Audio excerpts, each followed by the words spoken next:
जय जय श्री राधे। आप सभी प्रियजनों को आज मैं इस वीडियो के माध्यम से आप लोगों को संकष्टी गणेश चतुर्थी की संपूर्ण जानकारी देने का प्रयास करूंगा।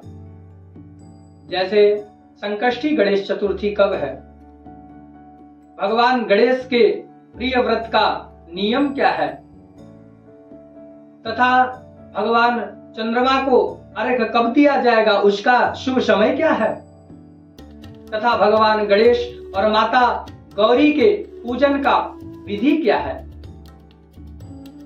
हम सब जानते हैं कि माघ माह कृष्ण पक्ष चतुर्दशी तिथि में भगवान श्री गणेश का प्रादुर्भाव हुआ था और भगवान गणेश के जन्मोत्सव के रूप में संकष्टी गणेश चतुर्थी मनाया जाता है। संकष्टी गणेश चतुर्थी के अलग अलग स्थानों पर अलग अलग नाम हैं। जैसे संकष्टी गणेश चतुर्थी, तिल चौथ, गौरी पूजन, माघी चतुर्थी के नाम से भी इसको जानते हैं।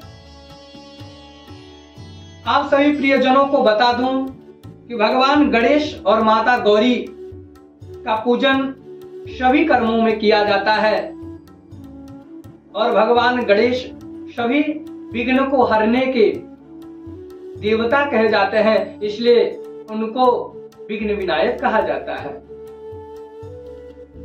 हम सब जानते हैं कि भगवान गणेश हमारे जीवन में आने वाले सभी बाधाओं को काट देते हैं, सभी बाधाओं को दूर कर देते हैं और हमारे घर में यश, लक्ष्मी, कीर्ति, धन, धान्य, नाना प्रकार के ऐश्वर्य को हम लोगों को प्रदान करते हैं। संकष्टी गणेश चतुर्थी के दिन माताएं बड़े श्रद्धा और भाव से प्रातः काल मंगल वेला में स्नान करके नवीन वस्त्र धारण करके पूजन मंडप में प्रवेश करती हैं। वहां मांगलिक गीतों के साथ, सुंदर सुंदर भजनों के साथ भगवान गणेश को और माता गौरी को प्रसन्न करके वरदान मांगती हैं कि हे माँ, हे विघ्न विनायक भगवान गणेश, आप हमारे पुत्र के जीवन में आने वाले सभी कष्टों को दूर करिए, सभी विघ्नों को हरिए और हमारे पुत्र की सभी मनोकामना पूर्ण करिए। क्योंकि माताएं संकष्टी चतुर्थी व्रत पुत्र की दीर्घायु के लिए करती हैं,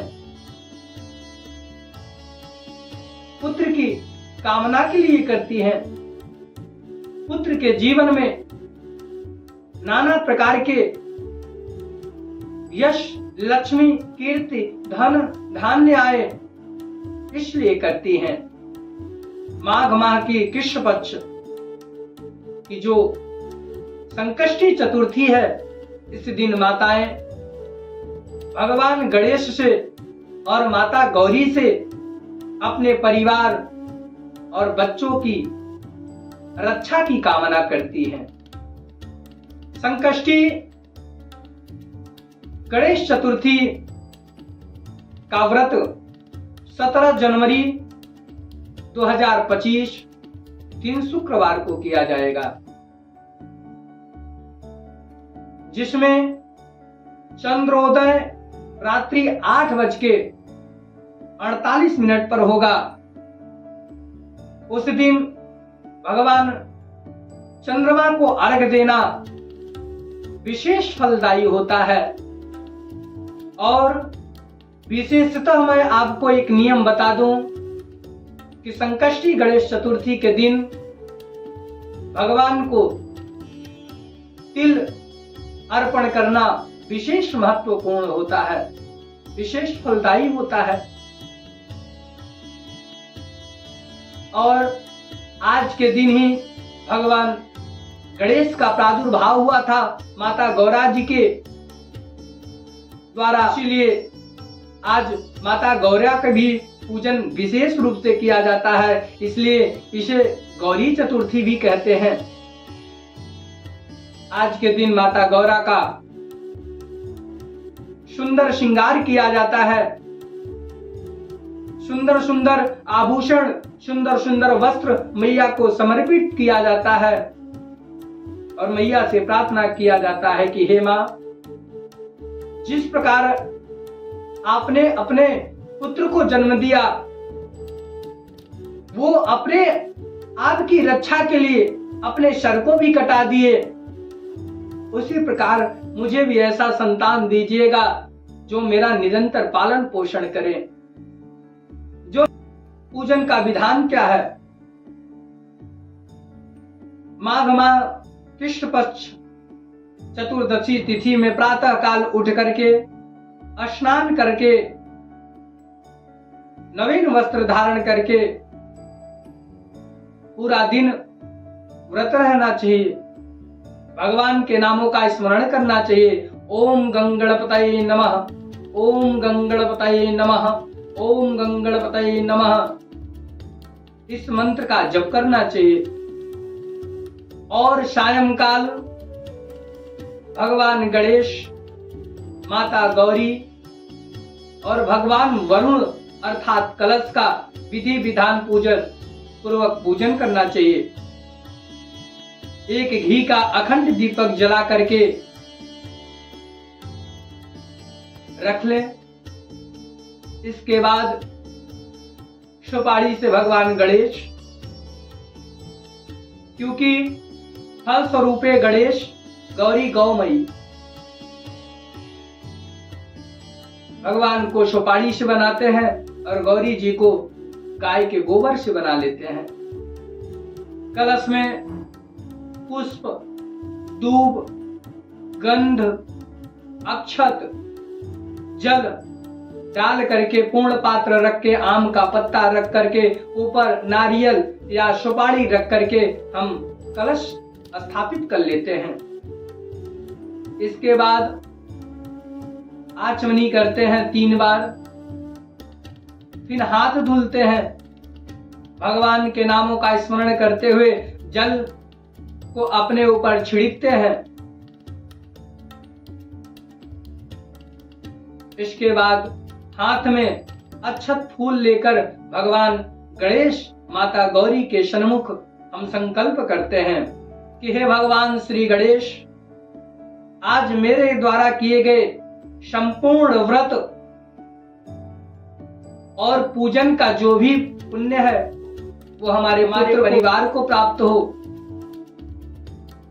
और हमारे घर में यश, लक्ष्मी, कीर्ति, धन, धान्य की बढ़ोतरी हो, हमारे पुत्र की हमेशा रक्षा हो। अपने मन की सभी कामनाओं को लेते हुए भगवान गणेश जी के सामने हाथ में जो अक्षत पुष्प है उसको छोड़ देते हैं और भगवान से प्रार्थना करते हैं। इसके बाद भगवान गणेश जी का नाम ओम गंगणपतये नमः आवाहयामि स्थापयामि, ओम गौर्यै नमः आवाहयामि स्थापयामि, ओम वरुणाय नमः आवाहयामि स्थापयामि कह करके भगवान गणेश जी का, माता अंबिका का और भगवान वरुण का स्थापना करते हैं। इसके बाद पुष्प रख देते हैं भगवान को आसन के लिए। 3 बार जल घुमाकर छोड़ते हैं। पाद्य, अर्घ, आचमनी भगवान के पैर धोने के लिए, भगवान के हाथ धोने के लिए और भगवान को जल पीने के लिए। इसके बाद हम जो भी वस्त्र लाए हैं, अगर वस्त्र का अभाव हो तो रक्षा तोड़कर भगवान को चढ़ाते हैं वस्त्र के रूप में। इसके बाद भगवान गणेश जी को और भगवान वरुण को यज्ञोपवित्र देते हैं, चनेऊ देते हैं। इसके बाद चंदन भगवान के ऊपर गंधम समर्पयामि कह के चंदन छोड़ते हैं।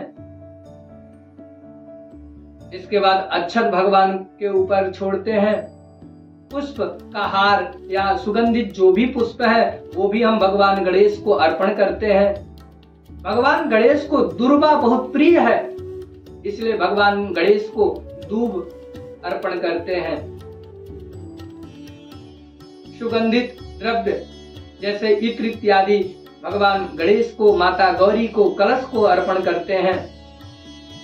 माता गौरी को सौभाग्य रत्न सिंदूर अर्पण करते हैं।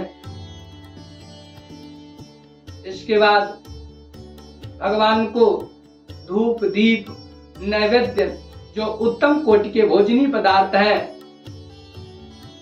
वो सब भगवान को सवैया मात्रा में निवेदित करते हैं।